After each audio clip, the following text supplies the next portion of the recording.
Olá, meus amigos! Seja muito bem-vindo a mais um vídeo no nosso canal da Física Completa. No vídeo de hoje nós iremos falar sobre queda livre. Mas antes de nós prosseguir, moçada, não esqueça aí de dar o seu like, de compartilhar e comentar o nosso vídeo.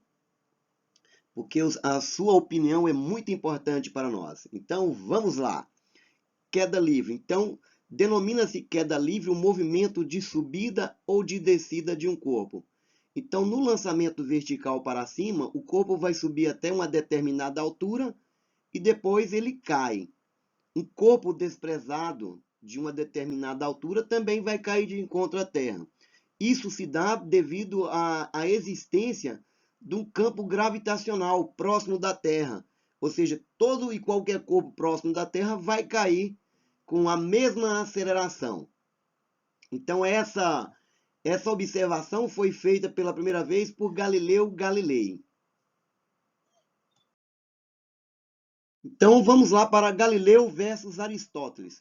Aristóteles, um filósofo grego da Grécia Antiga, ele acreditava que corpos que tivessem maior massa chegaria primeiro ao solo.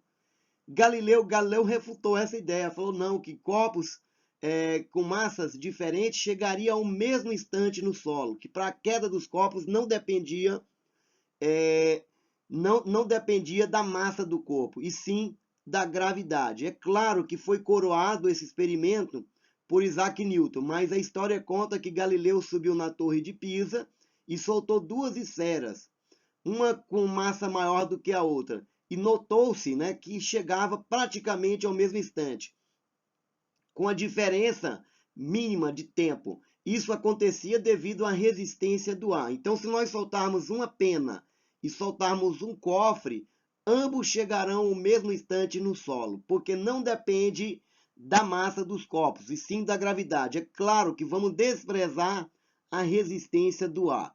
Então, desprezando a resistência do ar, ambos chegam ao mesmo instante no solo. Então, Galileu Galilei concluiu o seguinte, que para a queda dos corpos, ou seja, a distância percorrida por um corpo em queda livre, são proporcionais ao quadrado do tempo gasto em percorrê-los. E também concluiu o seguinte, que todos os corpos, independente de sua massa, de sua forma e do seu tamanho, caem com aceleração constante e iguais. Ou seja, para a queda dos corpos, então, não depende da massa, depende unicamente da gravidade. E todas as funções do movimento uniformemente variado é aplicado aqui na paraquedas livre.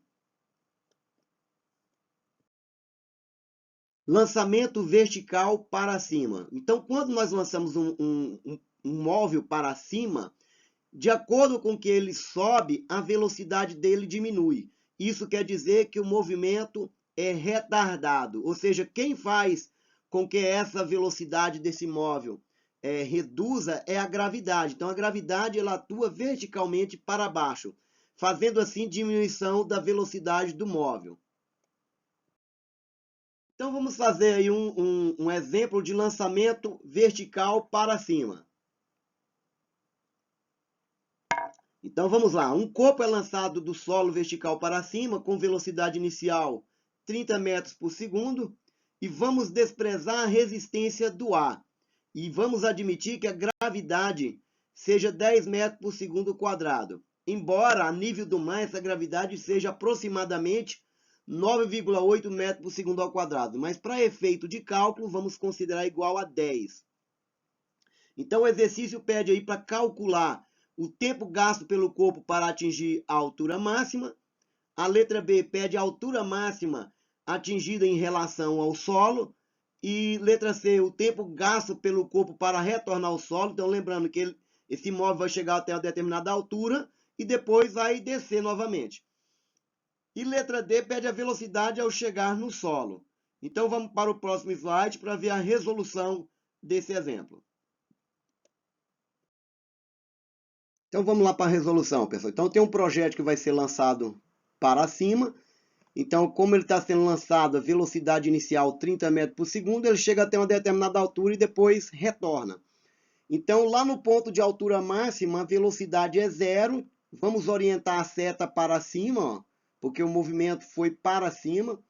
Então, lá no ponto de altura máxima, velocidade igual a zero, gravidade, menos 10 metros por segundo ao quadrado. Então, o que faz esse corpo retornar para o solo é a gravidade que atua sobre ele. Então, vamos lá para a construção da função. Então, todos nós já sabemos que a função horária da velocidade das posições é sua sogra voltou mais atormentada ao quadrado dividido por 2. Então, substituindo os dados conhecidos, eu tenho que a posição inicial de onde ele parte é zero, então ficou 30t mais metade de menos 10. Logo, a função fica S igual a 30t menos 5t ao quadrado. Então, é a função horária das posições. Vamos construir também a função horária da velocidade, substituindo a velocidade inicial, que é 30, fica 30 menos 10t. Nós queremos achar o tempo que o corpo leva para chegar à altura máxima. Então, na letra A, então, para achar o tempo, no ponto de altura máxima, a velocidade é zero.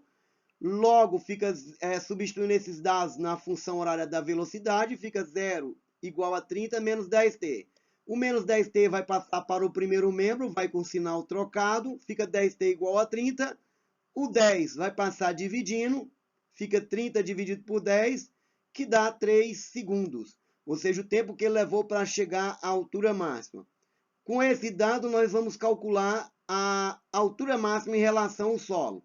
Então, substituindo na posição final por H máximo, fica 30 vezes 3 menos 5 vezes 3 ao quadrado. 3 ao quadrado dá 9, vezes 5, 45. 3 vezes 30 dá 90. 90 menos 45, eu acho que a altura máxima é 45 metros. Então, vamos lá para o próximo slide para ver a resolução da letra C e letra D. Então, vamos resolver aí a letra C, calculando aí o tempo que o corpo gasta para retornar ao solo. Então, no solo, a posição é igual a zero. Então, da função que nós temos, S igual a 30t menos 5t ao quadrado. Então, no solo é igual a zero. Então, substituindo por zero lá a posição final, então vai ficar 0 igual a 30t menos 5t ao quadrado. Colocando em evidência 5t, vai ficar 5t, abre parênteses, multiplicado por 6 menos t, fecha parênteses. Resolvendo isso aí para t, eu acho que o t é igual a 6 segundos, ou seja, o tempo de queda, o tempo que o corpo levou para subir e descer foi 6 segundos. Isso quer dizer o seguinte, que o mesmo tempo de subida é igual ao tempo de descida. Resolvendo aí a letra D ele pede para nós a velocidade do corpo ao retornar no solo. Então, no solo, o tempo que o corpo gastou para subir e descer foi 6 segundos. Então, substituindo na função horária da velocidade, eu tenho que velocidade igual a 30 menos 10 vezes t. Como t é igual a 6, substituindo então na função, eu tenho 30 menos 10 vezes 6. E 10 vezes 6 dá 60, 30 menos 60, eu acho o valor menos 30. Ou seja, a velocidade do móvel é menos 30 metros por segundo. Está condizente com o que nós aprendemos no movimento uniforme, que o móvel está movendo no sentido oposto ao da trajetória orientada. Então, vamos lá para o lançamento vertical para baixo. Então, quando um corpo é desprezado de uma determinada altura, ele cai, devido à ação da gravidade que vai atuar sobre ele. Então, todos os corpos abandonados vai cair devido à aceleração da gravidade. Então, no movimento de descida, o movimento é uniformemente acelerado. Então, vamos fazer um exemplo aí. Então, vamos abandonar um corpo de uma torre de altura de 80 metros e vamos desprezar a resistência do ar e adotar a gravidade como sendo 10 metros por segundo ao quadrado. Então, vamos calcular o tempo gasto pelo corpo para retornar para atingir o solo e vamos também calcular a velocidade do corpo ao atingir o solo. Então, vamos imaginar uma bolinha desprezado. Como o lançamento é para baixo, temos que fazer a orientação da nossa seta. Não esquecer de orientar sempre a setinha. Então, quando eu desprezo uma bolinha ou um corpo qualquer, ele cai devido à ação da gravidade. Então, vamos lá para o slide seguinte para nós fazermos a resolução desse probleminha. Então, vamos lá. Vamos representar a bolinha aí. Então, de acordo que ela movimenta, ela vai estar numa nova posição, né? Então, foi desprezado. Como ela foi desprezada, foi solta, a velocidade inicial é 0. Vamos fazer a orientação, então, como nós havíamos falado. Então, da onde a bolinha parte é a origem das posições. Então, no movimento de descida, lembrando que o movimento é uniformemente variado e acelerado, né? Então, vamos lá. Ele foi desprezado de uma altura de 80 metros. Então, logo, a velocidade inicial é 0. A gravidade, 10 metros por segundo ao quadrado. O detalhe é que no lançamento para baixo, a gravidade positiva. Quando é lançamento para cima, gravidade negativa. É só substituir o sinal. Vamos construir a função da mesma maneira, né? As funções horárias da velocidade e da posição. Então, lembrando lá a velha função conhecida, né? Que sua sogra voltou mais atormentada ao quadrado dividido por 2. Substituindo os valores conhecidos aí, que é gravidade, então, posição inicial 0, velocidade inicial 0, então as primeiras parcelas 0, e a metade de 10 é 5. Então, eu tenho que a função horária desse movimento é 5 vezes t ao quadrado. Então, sabendo o tempo, eu acho minha posição. Ou conhecendo a posição, eu acho o tempo. Então, vamos determinar a função horária da velocidade. Vivo a avó atrás do toco, ou vivo mais à toa. Então, substituindo os valores conhecidos também, a velocidade inicial 0, mais 10 vezes t, 10 que é a gravidade. Então, nós temos aí duas funções, função horária das posições e função horária da velocidade. Então, vamos determinar o tempo que o corpo gasta para chegar no solo. Então, lembrando que no solo, a posição do móvel é 80 metros. Então, vamos substituir onde tem S e vamos colocar 80. Então, ele está partindo do marco 0 e está indo para o marco 80. Então, 80 igual 5t. O 5 passa dividindo, fica 80 dividido por 5, que dá 16.